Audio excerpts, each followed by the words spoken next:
2004, so the Capitals were, I don't want to say a mess, but close to it. Needed a lot of work. Further behind that Capitals team, or? We're actually ahead of schedule, and some of it's been luck. And you know, I think luck plays a big part of things. When we were in the due diligence to buy the team, it was apparent that the team as constructed resembled a lot the Capitals of the Jaromir Jagr era. It had stars, it had high-paid players. The chemistry wasn't fantastic, and the results weren't fantastic.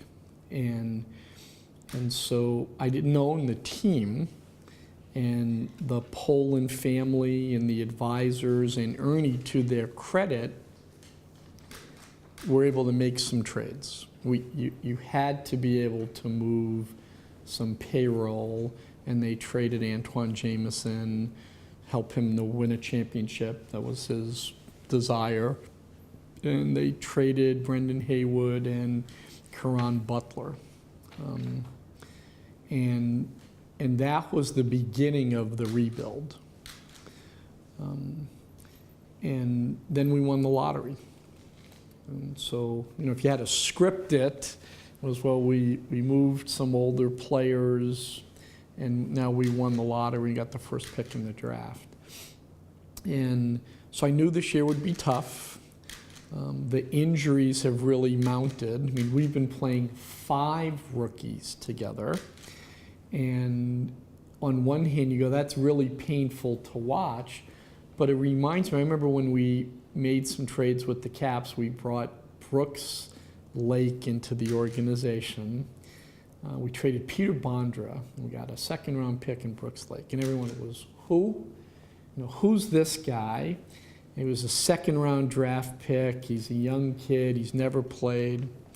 And I think his first full season, he played over 100 games, because he played our preseason, our full season, and then Hershey made the playoffs, and we set him down to Hershey. I think he played 100 games.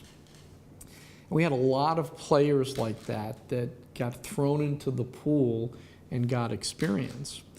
And now Brooks is a leader of the team. He's a perennial 20-goal scorer. He plays on our first line, our second line, our third line. He's beloved in the locker room. The fans love him. And while we were bad, him getting the minutes really drove his career. And I know there'll be new rules in the NBA. I don't know what, if any, but there's a big negotiation going on between the league and the union. Well, that was the same situation we were going into with the Caps. You just knew something different would happen. And my feeling in theory was, have optionality to be prepared for whatever the new world looks like.